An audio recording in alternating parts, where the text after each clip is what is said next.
We're here at PAX 2019, and we just visited the Ravensburger booth, and we each got to demo a game. So, Jonathan, why don't we start with what you did, because I know a lot of people are going to be interested in that. Yeah, so I got to play Minecraft Builders and Biomes, or perhaps it's Biomes and Builders. I don't remember which order it's in. It'll be on the screen. This is, of course, based off the Minecraft video game. It's out somewhere you can get on Amazon right now, maybe not widely available yet. And we did a little video when it was announced with a lot of the details, so I recommend you go back in our channel and maybe find that. We'll link to that for a lot more overview of it. But I actually got to play a full round. Now, the way a round works, however, in this game is interesting because there's a cube of resources, and the first round doesn't end until the top layer of that cube is gone.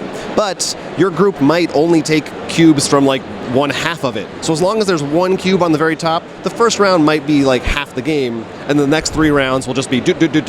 Right, over. Sort of take from the other rounds, technically. Right, you can take any cube as long as it has 2 sides free. You can grab it for your resource pile. Otherwise, you're moving around a board, you're trying to build different biomes that give you points, and you can also fight enemies, which give you points. They also give you different rewards. They might let you take extra actions. But it's a very cool mix of these different genres, and with that cube thing, that really changed it. It has a cool tactile feel where you're grabbing a cube, you feel like you're mining, and the round thing I talked about, I think, is really what makes it interesting, because you might decide that person's too close to being like having a better score than me, because you score differently each round.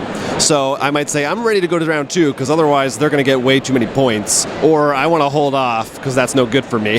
Or if you are that other person, you could be like, is it worth me trying to push my luck to see if this round continues for another full cycle, or is Jonathan just going to end it? Right, yeah, you may not know that answer. It was also cool because at the table I was at, I played with 2 kids that were like 10 years old, maybe, younger. Probably the targeted market. Yeah, and you can play with different scoring rules for adults and kids, and so it's easier for kids to play. And it doesn't change anything else. Everyone plays the game the same, you just score a little differently, which is really cool. And they seem to be really into it, and they were, recognizing things that I no longer remember or never saw in Minecraft. Were there potatoes in Minecraft? I don't remember potatoes. I think they were when the last we played, but they're like really rare.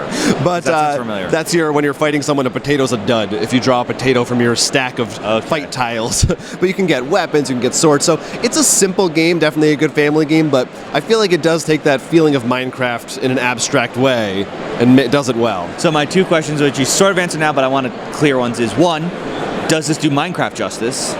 And 2, does this do a board game justice, as in like it's not just a quick property grab? It's definitely not just a quick property grab. I do think it's a cool game. It's certainly geared more towards, I think, a family audience. This isn't like if you're one of these really hardcore Minecraft players. Axis and allies. No, you're not going to get all the intricacies even in the regular Minecraft that you would get. But there's some cool ideas there. There's some innovative stuff that I think is fun. And yeah, I think it does do Minecraft justice, certainly more than the other. I think there's like another Minecraft card game that was kind of a cash-in, I felt like.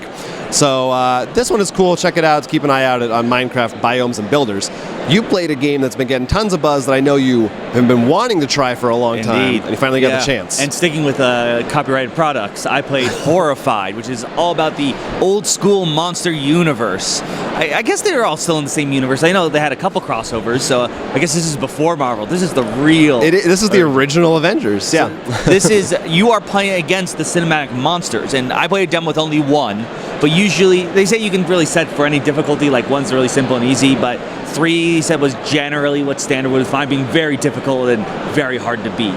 So the idea is you're going to have to run around the board, and each of the monsters, we play against Dracula, will have something that they need to get done. Dracula you need to break up all 4 of his coffins, then defeat him.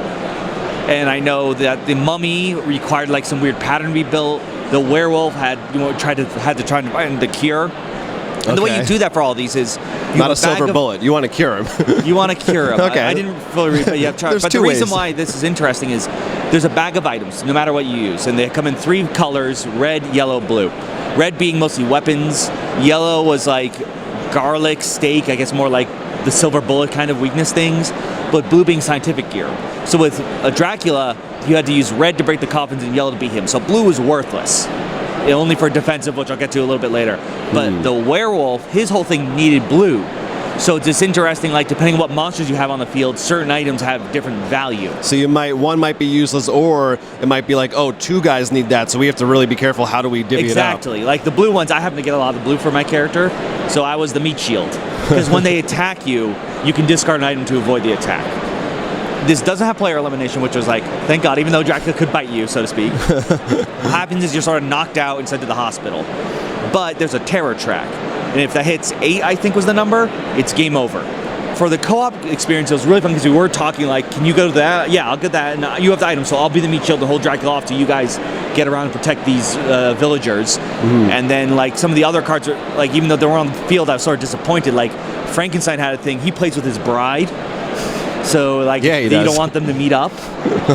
And then like the water spots, only the creature from the Black Lagoon can go through.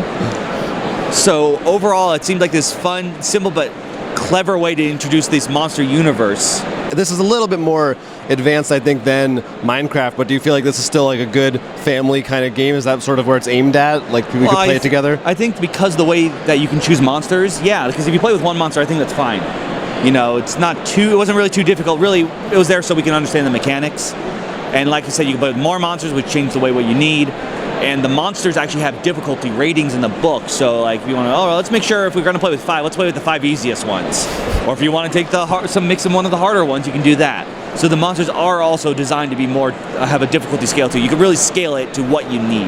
Now there was other stuff at the Ravensburger booth, including a new standalone expansion for El Dorado, which I was definitely interested in. Unfortunately, they weren't showing that off. We didn't get a chance to try it out too much, but looking forward to that. Always very cool stuff coming out of them. But these 2 games you may be able to find out there right now, depending on where you look. Yeah, I believe Horrified now you can pick up, like I've seen it like Target. Probably and stuff, anywhere, so pretty good to pick up friendly that local if it's gaming still store. in stock. And then, like you said, Amazon for your Minecraft. Yeah, so check it out. Let us know what you think. This is Roll for Crit. Get an inspiration token by supporting us on Patreon and liking and subscribing to this channel. If you support us on Patreon, you'll get access to our audio expansion podcast. It's so good.